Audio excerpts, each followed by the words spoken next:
네, 안녕하십니까. 저 두 번째 섹션을 맡게 된 중국 경영 인증 컨설팅, 김기현입니다. 만나서 반갑습니다. 네, 저는 오늘 여러분들과 40분 동안 중국 수출의 열쇠 비관세 장벽에 대해서 여러분들과 공감하고 같이 실무적으로 필요한 부분들을 그래서 좀 짧은 시간이지만 분야별로 여러분들께서 필요하신 부분들만 콕콕 집어서 강연하도록 하겠습니다.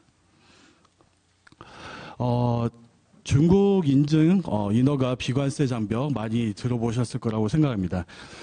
일반적으로 인증 제도라는 건 그 전통적인 무역 장벽인 관세라든지 혹은 수입 수량 제한이라든지 이러한 절차들이 계속 이제 FTA가 체결되고 나서 이런 관세 장벽들은 단계적으로 철폐가 되고 있는 반면에 저희가 작년에도 많이 느끼셨겠지만 비관세 장벽은 점점 더 대두가 되고 있습니다. 그래서 뭐 위생허가를 받아라, 혹은 수입 통관에서 위생 검사를 해라, 혹은 기타 여러 가지 조건들을 내세우고 거기에 부합하지 않으면 들어가지 못하는 제도들이 있죠. 그걸 비관세 장벽이라고 합니다. 그래서 기본적으로는 테크니컬 베리어스 트레이드, 무역기술 장벽이라고 하고요. 이렇게 표준이라든지 적합성 평가 절차들을 포함해서 적용시킴으로 인해서 상품 및 서비스의 교역의 장벽을 만드는 것을 비관세 장벽이라고 합니다. 그래서 쉽게 생각해 보면 저희 개인이 중국이나 기타 여러 나라에 여행을 가실 때 반드시 받아야 될 건 비자라고 생각하시면 되는데 비자의 비자를 생각했을 때 저희는 중국에 들어갈 때 반드시 인증이나 허가가 필요한 건 사실입니다. 그래서 이 비자와 같은 역할을 한다라고 보시면 될 것 같습니다. 그러면 전 세계 인증 제도에 대해서 간략하게 설명을 드리면 저희가 흔히 접하고 과거부터 오래 접했던 거는 시인증이 아닐까 싶습니다. 시인증 보시다시피 통폐합이 돼서 대부분 전기 제품 그리고 압력용기, 산업본, 안전보건 이런 다양한 분야들이 시인증으로 통폐합이 되었습니다. 그리고 미국은 보시다시피 이런 다양한 인증들이 산재되어 있습니다. 그만큼 컨택하기도 어렵고 진행하기도 조금 번거로운 게 사실이죠. 그리고 저희 대한민국 같은 경우에는 KC 인증으로 통폐합이 되었습니다. 예전에는 많이 산재되어 있었지만 현재는 13개 인증이 통폐합이 되어서 관리가 되어지고 있고 유럽의 C 인증과 비슷한 길을 가고 있다라고 생각하면 되겠습니다. 거기에 반해서 중국은 역시나 미국처럼 많은 인증들이 산재되어 있죠. 그래서 특히나 부서 고객센터나 혹은 부처를 연결을 하려면 상당히 힘이 듭니다. 그래서 이런 부분들이 좀 애로점으로 작용을 하고 있는 게 현실이고요.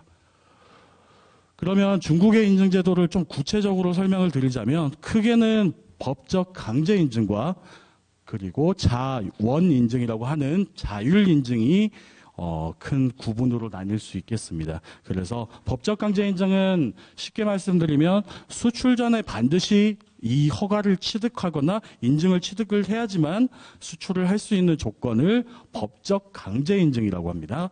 그리고 자율성 인증은 기업의 의사에 의해서 취득해도 되고 안 해도 되는 말 그대로 기업의 의지가 반영이 된 자율적인 인증입니다. 그래서 법적 강제 인증의 대표적인 인증들을 살펴보시면 CCC 뒤에서 설명을 드리겠지만 한국의 캐시 인증 같은 인증이죠. 그리고 중국의 CFDA, 중국 위생허가 많이 들어보셨을 겁니다. 그리고 그 외에도 다양한 인증들이 지금 강제성 인증으로 포함이 되어 있는데 최근에 산업안전 그러니까 LA 인증이라고 하는데 저희는 이 산업안전 인증이 원래는 법적 강제 인증이었다가 자율성 인증으로 전환이 되었습니다. 그래서 현재는 이 산업안전 인증 같은 경우에는 자율 인증으로 진행을 하시면 되겠습니다. 그래서 대표적인 제품이 뭐 안전화라든가 혹은 최근에 많이 문제가 되고 이슈가 되고 있는 혹은 많이 팔리는 방진 마스크, 네, 중국에서 많이 사들이죠. 이 방진 마스크가 원래는 강제성 인증이었는데 최근에는 자율 인증으로 바뀌었습니다. 그러면 두 번째 큰 맥락에서 자율인증을 보시게 되면 자율인증은 보시다시피 뭐 유기농 인증, 절수 절전 인증, 환경보호 인증, 즉 소비자가 그렇게 그러니까 이 부분은 뭐 그 정기적인 안전이라든지 뭐 산업 환경 보호라든지 아직은 그렇게 밀접한 관련보다는 중요성이 좀 떨어지기 때문에 법적 강제 행동보다 그래서 산업 자율 인증으로 분류가 되고 있습니다. 하지만 이 인증들도 언제든지 강제성 인증으로 전환할 수는 있습니다. 그래서 그런 추이들을 잘 살펴보시는 게 여러분들이 직접 여러분들이 직접 주의를 하셔야 되고 주시하셔야 되는 부분이 아닌가 싶습니다. CCC 강제성 제품 인증 관리 규칙인데요. 한마디로 요약을 하자면 수출 전에 반드시 CCC 인증 대상인 제품은 CCC 인증을 취득을 하고 수출을 해라는 얘기입니다. 만약에 CCC 인증이 없을 경우에는 거기에 상응하는 처벌이 뒤따른다라는 의미가 내포가 되어 있죠. 그래서 반드시 수출 전에 CCC 인증 대상 품목은 반드시 CCC 인증을 취득을 하셔야 됩니다. CCC 인증의 그 개요 부분을 간단히 설명을 드리자면 보시다시피 중국 강제성 인증의 약자입니다. 강제성 인증의 약자이고 뭐 시행 일시는 2003년도부터 이미 시행이 되었었고요. 소요 기간은 약 90 워킹데이입니다. 근무일 기준입니다. 근무일 기준으로 90 워킹데이, 한 4개월에서 5개월 정도 소요가 되죠. 네. 이 서류 준비 및 시험 페일은 전혀 정식 주기에 포함되지가 않습니다. 그리고 허가 형식은 뒤에서 좀 설명을 드릴 거고요. 주무 기관은 CQC라고 해서 중국 품질 인증 센터입니다. 그리고 대상 품목은 2017년 기준 22개가 아니고요. 20개 제품군으로 바뀌어졌습니다. 수정해 주시기 바라겠습니다. CCC 인증 대상 범위를 조금 소개를 간략히 드리자면 2017년 기준 20개군, 대분류가 20개군으로 나뉘어져 있고요. 158종의 제품이 이 CCC 인증의 대상이 되고 있습니다. 보시게 되면 전선 및 케이블, 그리고 전기 스위치 및 연결용 전기 장치, 저전압 제품, 뭐 어댑터라든지 이런 제품들이 포함이 되겠죠.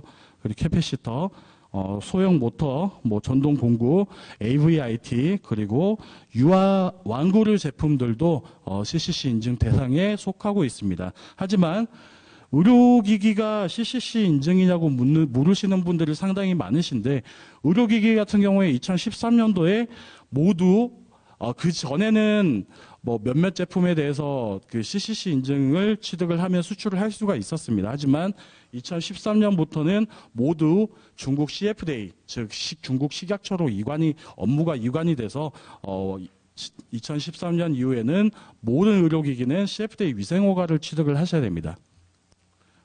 그래서 제가 빨간 걸로 좀 마킹을 해봤고요. CCC 인증 대상 판단 근거가 상당히 중요합니다. 보시다시피 이런 홈페이지에 들어가서 하실 수도 있고요. 그리고 인증 대상 판단의 기본 자료는 반드시 구비를 해주셔야 돼요. 간혹 문의하실 때 저희 제품이 이러이러한 제품인데 어떠한 성능을 띠고 있어요. 그렇게 얘기를 하시면 전혀 알 수가 없습니다. 반드시 뭐 전격 전압이라든지 스펙이 들어간 자료들, 예를 들자면 뭐 카탈로그라든지 혹은 기술 설명서라든지 혹은 사용 설명서, 이러한 자료들을 반드시 포함을 하셔야지만 정확하게 이 제품이 CCC 인증인지 아니면 CQC 자율성 인증인지 구분이 가능합니다. 네, 그래서 이런 부분들이 정기적 사양이 특히나 중요하고요. 기능이 포함이 되어 있어야 된다는 거 유념해서 메모해 두시면 좋을 것 같습니다. CCC 인증 신청 서류입니다. 보시다시피 신청 서류는 여러분들이 CCC 인증을 정식으로 신청하실 때 필요한 서류들이고요. 신청서라든지 영문사업자 등록증은 반드시 도로명 주소로 발급을 받으시기 바라겠습니다. 과거에 구 주소, 집원 주소로 받으시면 혼란이 올 수가 있습니다. 구 주소로 받았는데 구 주소로 CCC 인증을 신청을 하시고 후에 나중에 수출 통관할 때는 바이어한테 새로운 도로명 주소의 영문사업자를 줬을 때는 수입 통관에서 상당히 애먹을 수 있습니다. 왜? 구주소랑 도로명 주소랑 중국인이 봤을 때는 같은 회사가 아니에요. 같은 주소가 아니죠. 심지어 co.ltd의 뒤에 점까지 다 봅니다. 점이 찍혀져 있느냐 없느냐에 따라서 이제 이 회사를 앞에 이름 똑같아도 상관 안 해요. 너희 같은 회사 아니니까 다시 발급받아와 라고 얘기합니다.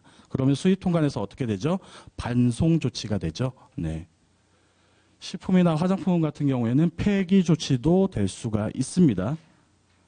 그래서 요 영문사업자 등록증은 반드시 도로명 주소로 관리를 하시는 게 편하십니다. 그 외에 이렇게 다양한 자료들이 필요를 하고요.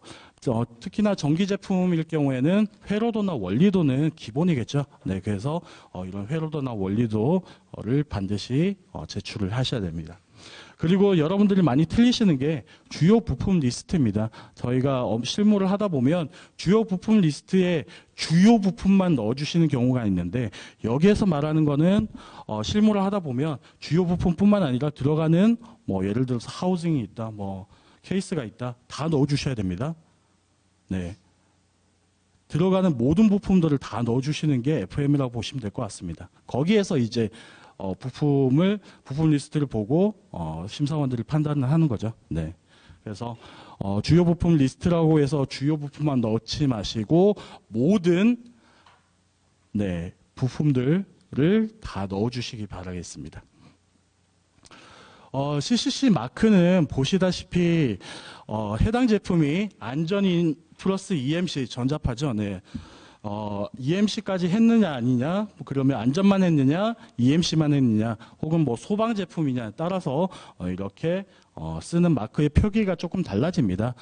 보시다시피 안전하고 EMC를 같이 했을 경우에는 CCC SNE, 그리고 안전만 했을 경우에는 CCCP, CCS, 그리고 EMC만 했을 경우에는 CCC EMC 이렇게 표기가 됩니다. 그리고 이 표기는 제품에다가 직접 인쇄나 각인을 하실 수도 있고요. 혹은 나는 제품이 조그만데 스티커로 구매하면 안 돼? 스티커도 구매 가능하십니다. 스티커 구매해서 제품에다 부착을 직접 하시면 되는데, 스티커를 구매하셨을 경우에는 좀 단점이, 만약에 이게 떨어지거나 부착이 제대로 안 됐을 경우에는 수입 통관에서 또 가변 처벌을 받을 수 있습니다. 그래서 그런 부분 주의 좀 하시면 될 것 같고요. 네, 그렇게 해서 CCC 마크까지 관리 규정까지 좀 살펴보았습니다. CCC 인증서는 보시다시피 이렇게 두 가지로 나뉩니다. 첫 번째는 인증서고요. 두 번째는 마크 허가서라고 해서 마크도 따로 허가를 받아야 됩니다. 인증서를 받고 나서 허가서까지 받으셔야지만 최종적으로 수출을 하실 수 있기 때문에 이 두 개 자료뿐만 아니라 신청 자료는 모두 다 잘 보관을 하시기 바라겠습니다. 그리고 인증 진행 시에 애로 사례들을 조금 모아봤는데, 특히나 오늘도 제가 실무하다가 왔었는데, 여러분들께서 작성하시는 특히나 부품 같은 경우에 부품에 예를 들어서 ABC라고 하는 부품을 넣었습니다. 근데 실제 테스트용 샘플은 ABCD라고 하는 부품을 발송을 해서 테스트를 진행을 하게 되면 테스트는 합니다. 하지만 이게 나중에 심사할 때 발각이 돼서 같은 모델이 아니잖아 라고 되면 이거 처음부터 다시 하셔야 됩니다. 테스트 다시 해야 됩니다. 그래서 반드시 신청서에 들어가는 모델명이라든지 그거는 샘플하고 반드시 일치를 하셔야 돼요. 그러지 않을 경우에는 테스트부터 다시 하거나 혹은 신청서부터 다시 작성을 해야 되는 번거로움이 따를 수 있습니다. 그래서 반드시 신청서에 기입하는 모델명이라든지 혹은 부품명이라든지 이런 부분들을 샘플하고 정확하게 일치를 시켜 주셔야 됩니다. 그리고 샘플 발송에 있어서는 여러분들이 직접 하려고 하지 마시고요. 가급적이면 인허가 수행기관을 통해서 진행을 하시는 게, 왜냐하면 수행기관 같은 경우에는 다양한 루트도 있고, 그리고 여러 루트 많은 경험을 해봤기 때문에 훨씬 더 빨리 할 수가 있어요. 네, 비용을 절감하는 차원에서 직접 하시다가 세관에서 뭔가 문제가 생겨서 이러이러한 자료를 이러이러한 자료를 백업 자료를 주시오, 보안 통지서를 제출하시오 이를 쓸 때 전혀 대응이 안 되시는 업체들이 상당히 많았습니다. 그래서 이런 거는 웬만하면 수행기관을 통해서 하시는 게 훨씬 더 정확하고 빨리 진행이 됩니다. 그리고 시험에서 테스트가 페일이 났을 경우에는 테스트 페일에 대해서 전혀 수행기관도 이해를 하지 못한다, 혹은 수행기관이 경험이 적거나 혹은 내가 전혀 엔지니어가 이해를 하지 못하겠다라고 하시면 제가 권유드리는 방법은 중국 시험소에 직접 가서 입회 시험 하시는 게 가장 좋습니다. 실무를 해보니까 엔지니어가 이해를 못할 정도의 그런 피드백이 오면 그거는 의사소통의 문제거나 혹은 전혀 이해하는 관점이 다르다라고 보시면 될 것 같습니다. 그랬을 경우에는 중국 시험소에 있는 엔지니어 분들은 대부분 다 영어를 하세요. 네, 영어를 하시기 때문에 저희 보통 QA나 QC에 있는 팀장급 분들은 보통 영어를 하시기 때문에 가서 몇 마디만 나눠보면 금방 해결될 수 있는 사항들입니다. 그런 기술적인 부분들은 혹시나 테스트에서 페일이 나서 전혀 이해가 안 간다라고 하시면 입회 시험 하시는 것도 물론 비용은 들겠지만 더 도움이 많이 되시고 주기도 빨라질 겁니다. 네, 그렇게 진행을 하시면 되고요. 그리고 CCC 같은 경우에는 테스트가 끝나고 인증서가 발행이 되기 전에 공장 심사가 있습니다. 여러분들의 제조사에 직접 심사원이 방문을 하셔서 공장 심사를 해야 되는데, 이 공장 심사 하실 때 대응이 정말 늦으신 업체들이 있어요. 그러니까 자료 이거 보내달라고 하면 하루 종일 걸리시는 분들도 있습니다.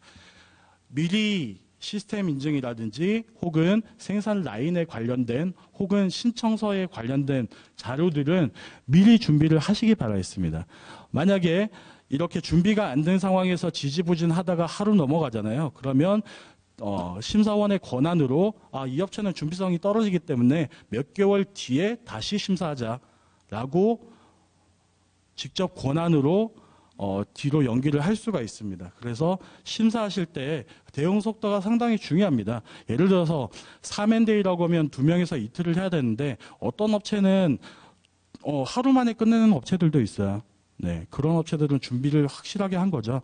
시스템 인증에 있는 모든 자료, 그리고 우리가 신고했던 모든 자료들을 딱 세팅을 끝내놓습니다. 그래서 어떤 자료 달라고 하면 바로 즉석에서 이거 보십시오.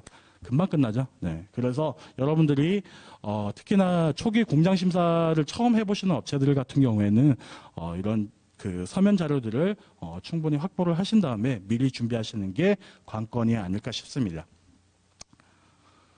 네, 그렇게 해서 심사 사례들은 추가적인 사례들은 제가 한번 리스트로 업을 해봤고요. 보시다가 혹시나 궁금하신 사항이 있으시면 나중에 1:1 컨설팅이 있기 때문에 그때 또 질의해 주시면 정확하게 답변을 해드리겠습니다. 그러면 CCC 인증은 이렇게 제가 매조 짓고요. 이제 CFDA 화장품 위생허가에 대해서 조금 설명을 드리도록 하겠습니다. 화장품 위생허가는 여기에서 보실 거는 딱 하나입니다. 제조국 신고 책임회사. 여러분들이 신청 기업의 신청 조건이 만족을 못하면 내가 화장품 위생허가를 신청하고 싶어도 못하는 경우가 발생이 됩니다. 그 선제 조건은 3가지가 있는데 그 첫 번째가 반드시 제중국 신고 책임회사라고 하는 중국 로컬 회사를 반드시 선정을 하셔야 됩니다. 그게 첫 번째고요. 두 번째는 OEM이나 ODM 위탁 생산이시면 반드시 제조사가 ISO나 CGMP 같은 시스템 인증 원본을 제공을 하셔야 됩니다. 그게 두 번째 준비 조건이고요. 세 번째 준비 조건은 제조 판매업자죠. 제조 판매업자는 반드시 대한화장품협회에서 발급하는 CFS라고 하는 네, 자유 판매 증명서, 저희 한국에서는 제조 판매 증명서라고 하죠. 제조 판매 증명서를 발부를 받을 수 있는 조건이 되어야 됩니다. 이 세 가지 조건 중에 하나라도 부족하시면 위생허가 신청이 안 되시기 때문에 반드시 세 가지 조건이 부합하는지 여부를 사전에 확인을 하셔야 됩니다. 그래서 재중고 신고 책임회사의 역할은 보시다시피 위생허가에 대한 신고 역할을 해주는 겁니다. 그게 어떤 얘기냐면 한 품목 신청할 때 보통 100장이 넘는 서면 자료가 들어갑니다. 이 100장이 넘는 서면 자료에 여러분 신청 기업의 직인 날인을 하는 게 아니라 어느 기업에서 해주죠? 이 로컬 중국 회사에서 중국 회사의 직인 별표 모양 들어가신 거 보셨을 겁니다. 그 중국 회사의 직인을 해주는 겁니다. 그러면 무슨 의미겠죠? 저희 제품이 문제가 있거나 혹은 허위 신고나 이런 부분에 대해서 행정적으로 다 책임을 져야 됩니다. 민형사상의 책임을 지는 게 제중책임회사의 역할이라고 보시면 될 것 같습니다. 주무기관은 보시다시피 CFDA라고 해서 네, 중국 식품약품감독관리총국이고요.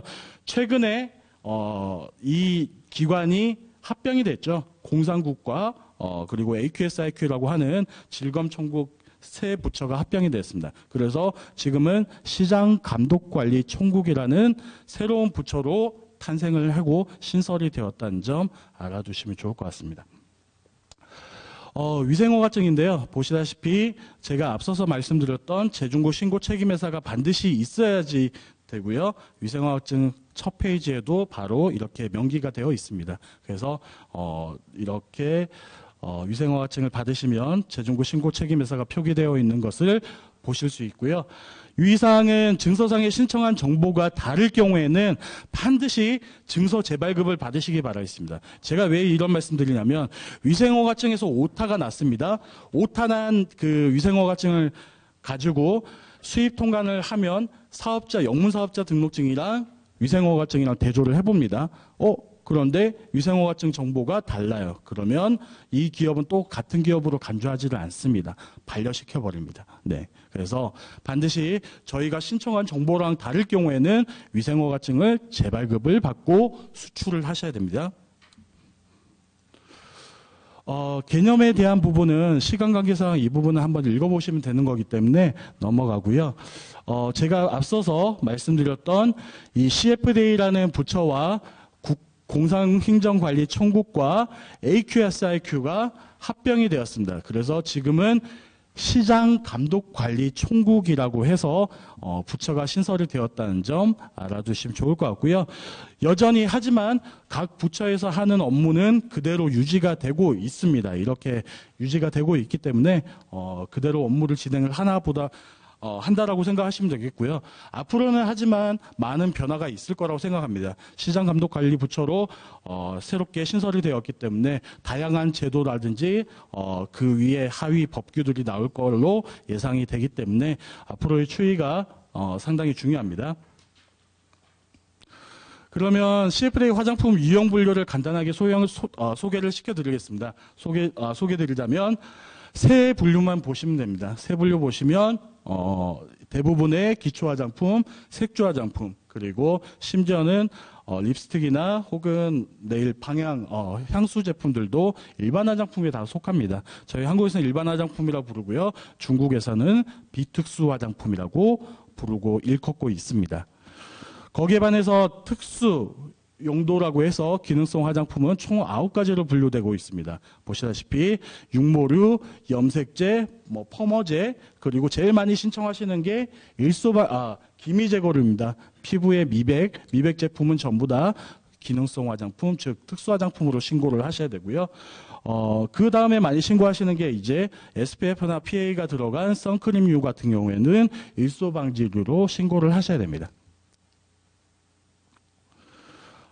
절차 보시겠습니다. 절차는 보시다시피 제중책임회사 선정 및 계약 체결이 가장 먼저 이루어져야 됩니다. 제중책임회사가 선정이 안 되시면 위생허가 신청이 불가능하다고 말씀드렸습니다. 그래서 제중책임회사 선정이 가장 첫 번째고요. 두 번째는 이제 자료 및 샘플 준비를 하게 되겠습니다. 자료 및 샘플 준비를 하고 동시에 제중 책임회사와 위임장 및 수임장에 대한 공증을 진행을 하셔야 됩니다. 공증을 진행을 해야 되고, 이 공증이 끝나고 나면 이제 준비된 샘플을 중국 시험소에다 보내서 현지에서 테스트를 진행을 하게 됩니다. 그게 네 번째고요. 이 테스트가 완료가 되면 최종 CFDA에 신고 자료를 제출을 해서 기술 심사를 하게 됩니다. 기술 심사 플러스 행정 심사를 하게 되는데, 이 기술 심사, 행정 심사가 끝나고 나면 최종적으로 승인 여부를 결정을 하고 허가증을 발부를 해줍니다. 네, 그렇게 해서 보시면 되겠고요.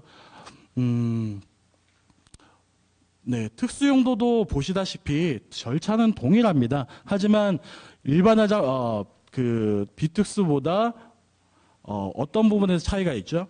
보시다시피 테스트 기간이 길어지고요. 심사 기간이 길어집니다. 이 두 가지 차이점일 뿐이지 나머지 절차는 전부 다 동일합니다. 단계별 제출 서류 간단히 보실게요. 단계별 제출 서류는 여기에서 여러분들이 가장 먼저 준비하셔야 되고 가장 중요한 자료 네 가지가 있습니다. 네 가지가 있는데, 첫 번째는 전성목표가 되겠고요. 영문 전성문표를 반드시 준비를 해주셔야 되고, 보통 제조사에서 다 제공을 해주십니다. 반드시 복합성분까지 다 들어가 있는 완벽한 전성문표 포뮬러를 제공을 해주시면 되고요. 두 번째는 영문 공정도가 되겠습니다. 공정도 및 공정약술이 들어간 자료를 준비를 해주시면 되고요. 세 번째는 단상자 및 용기 디자인 시안입니다. 이 시안 파일은 반드시 AI 형식으로 되어 있는 자료여야 되고요. 네 번째는 실제품입니다. 네 번째는 실제품을 준비를 하셔야지만, 이 네 가지 자료가 구비되어야지만 기초적인 검토 플러스 추가 자료도 검토가 가능합니다. 만약에 이 네 가지가 없으면 초반에 초안 검토가 전혀 불가능하기 때문에 이 네 가지 자료만 먼저 신경을 써주시면 됩니다. 나머지는 그 뒤에 보충을 해도 시간적인 여유가 있기 때문에 방금 말씀드린 이 네 가지 서류는 제일 먼저 우선순위로 준비를 해주셔야 되는 자료입니다. 그리고 여기에서 나타나 있는 자료의 리스트는 CFDA에서 요구하는 양식들입니다. 그래서 이렇게 많은 자료들이 준비가 돼서 제출이 되어야 되고요.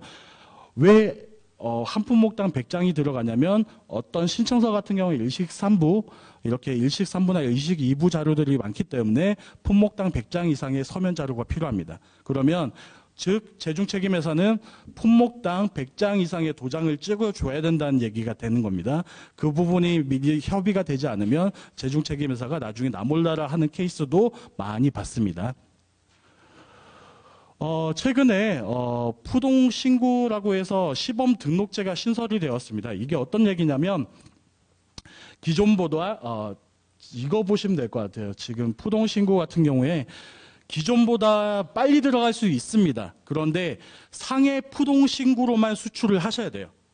그래서 상해 푸동신고뿐만 아니라 최근에 10개 항구로 확대가 되었습니다. 뭐 충칭도 있고요. 서안도 있고요. 그래서 이 10개 항구로만 나는 이 항구만 들어갈래. 바이어가 여기밖에 없어. 바이어가 상해 푸동신고로만 수입한다고만 해. 그러면 상해 푸동신고로 넣으시면 됩니다. 그 대신 상해 푸동신고에서 그 제중책임회사의 역할이 좀 더 많아집니다. 기존 제중책임회사는 단순히 위생허가 신고에 대한 민형사상의 책임을 지면 되지만, 상해 푸동신고는 수입도 해야 되고요. 판매도 책임을 져줘야 됩니다. 즉 총 대리상 역할을 해주셔야 됩니다. 만약에 그 역할을 할 수 없는 친구면 아예 진행조차도 불가능하시기 때문에 이러한 차이점이 있으시고요.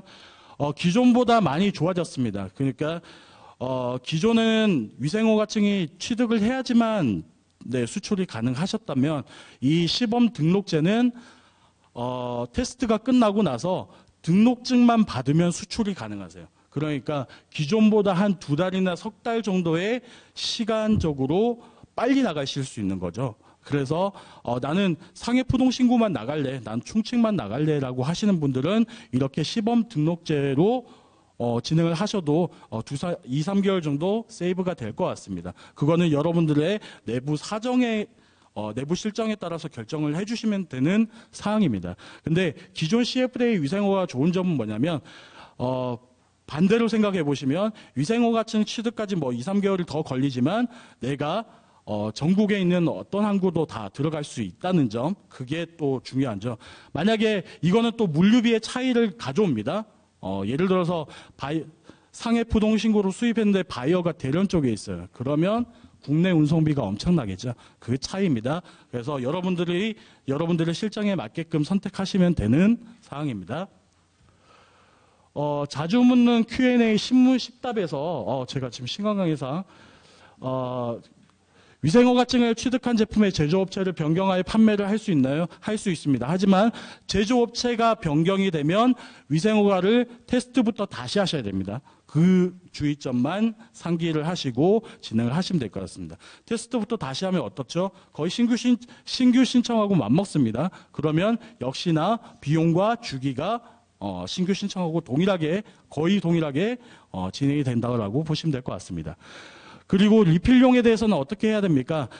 리필용은 동일한 성분과 동일한 구성일 경우에는 본품만 신고하시면 돼요. 100ml짜리 본품이 있고 10ml짜리 리필용이 있다라고 하면 100ml짜리만 신고를 하시면 되고, 리필용은 추후에 수출하실 때 그 리필용이 있다라고 중국어 라벨을 표기만 해주시면 돼요. 그 차이점입니다.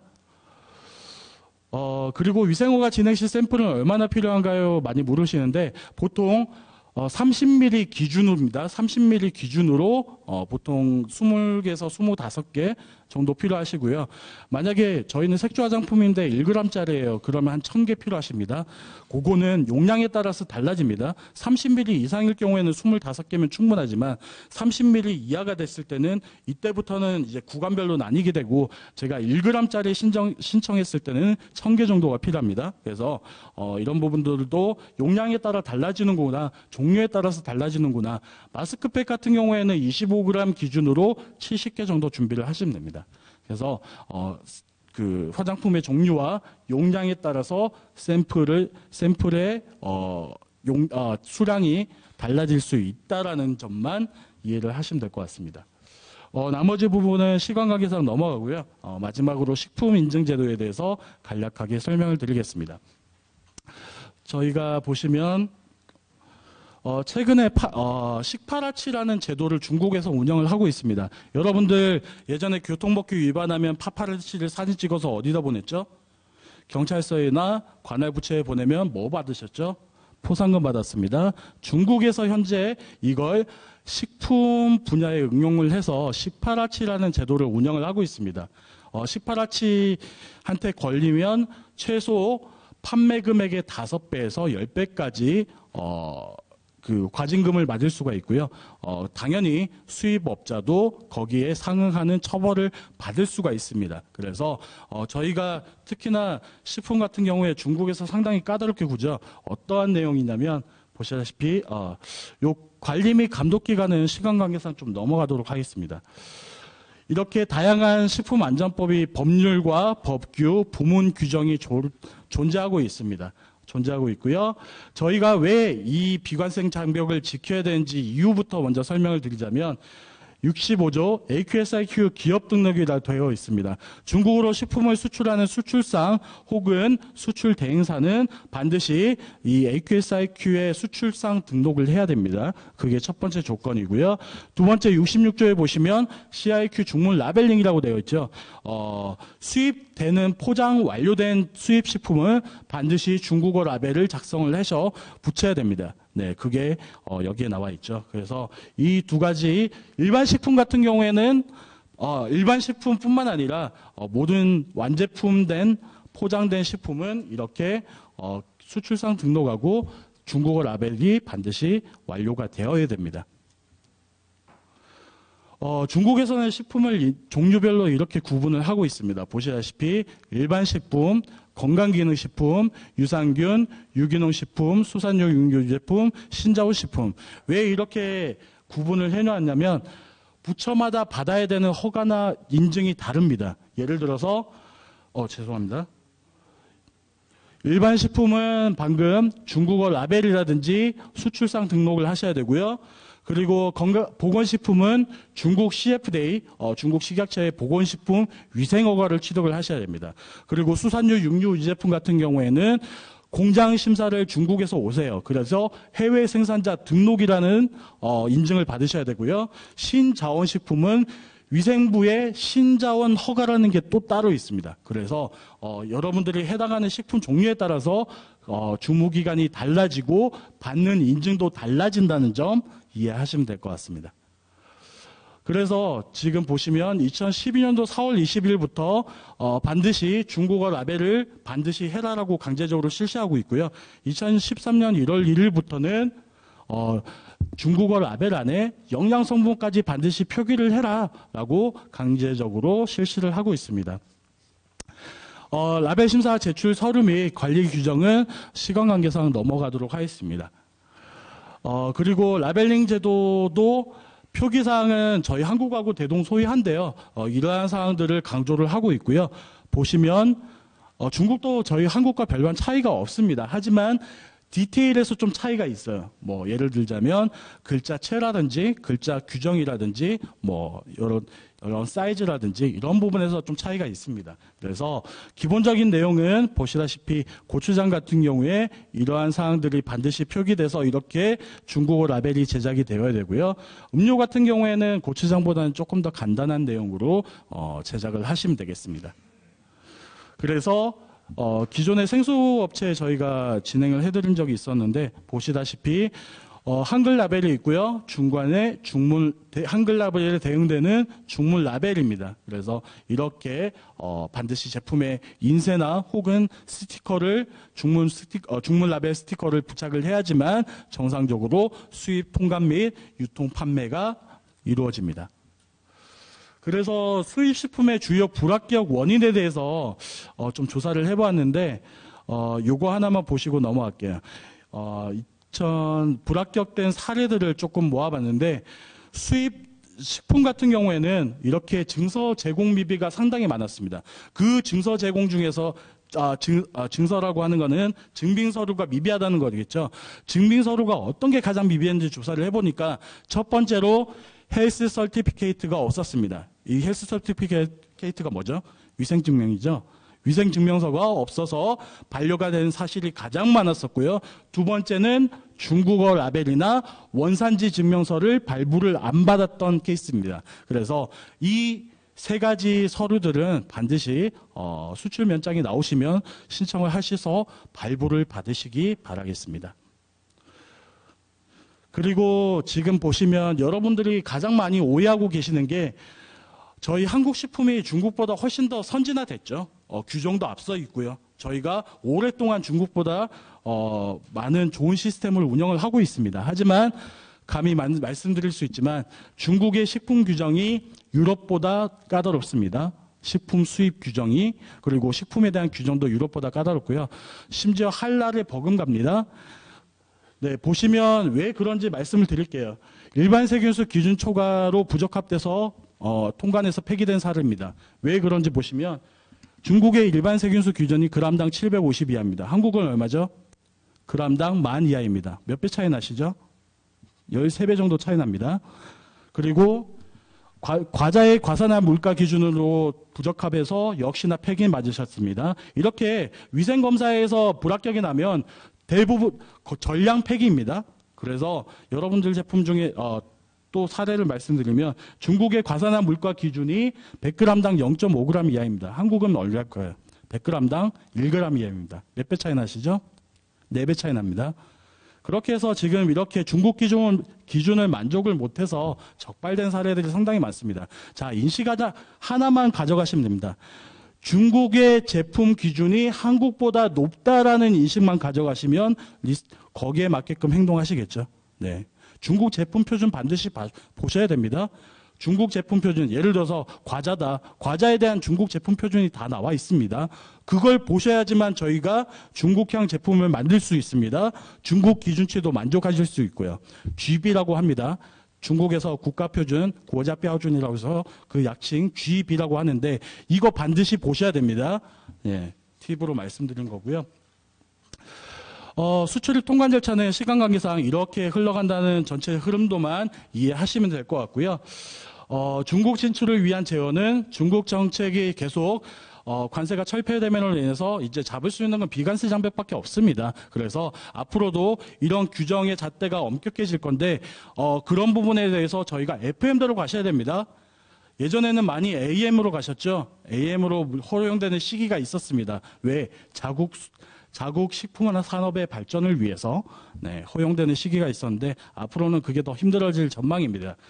자, 그러면 저희가 어떻게 해야 되는지 특히나 정부 지원 사업에 많은 관심을 두셔야 됩니다. 정부 지원 사업 보시다시피 이렇게 저희가 오늘 설명의 자리가 너무나 시간이 좀 적다 보니까 많은 것을 못 알려드리지만 이렇게 무역협회에서 운영하는 차이나 데스크 현장 방문 컨설팅을 이용을 하시면 여러분들의 제품에 맞게끔 비관세 장벽이라든지 혹은 뭐 관세 그리고 변호사님 혹은 이제 다양한 지재권 이 여러 가지 분야들을 현장 방문 컨설팅을 받으실 수 있습니다. 꼭 이용하시기 바라겠고요. 그리고 여러분들이 제일 궁금해하는 그러면 비관세 장벽은 정부에서 지원하는 사업 없어? 있습니다. 보시다시피 유명한 중소벤처기업부에서 운영하고 있는 해외규격 인증 지원 획득 사업 말이 좀 길죠. 하지만 보시면 도움이 됩니다. 다 보셔가지고 2차 신청이 6월 1일부터 접수를 받습니다. 그래서 이제 얼마 안 남았죠. 목요일부터 신청을 받으니까 여러분들 필요하신 분들은 꼭 신청을 하셔서 정부 지원을 받고 비용 절감하시기 바라겠습니다. 그리고 수출 바우처 사업이라는 게 새롭게 신설이 되었는데 이거는 여러분들이 원하는 뭐 난 전시에 대한 지원 사업 받고 싶고 마케팅에 지원 사업 받고 싶고 여러분들이 쓰고자 하는 분야에 쓸 수 있습니다. 그래서 더 다양하게 운영되는 사업이기 때문에 수출 바우처 사업도 6월 말에 2차 신청을 받을 예정입니다. 그래서 여러분들 잘 기억해 두셨다가 이러한 지원 사업들 꼭 받으시기 바라겠습니다. 제가 40분 동안 힘차게 달려왔는데 제가 준비한 내용은 여기까지고요. 다음에 더 좋은 기회가 되면 더 좋은 설명회 자료로 여러분들 찾아뵙겠습니다. 중국 사업 대박 나시길 기원드리면서 제 설명은 여기까지 마치겠습니다. 감사합니다.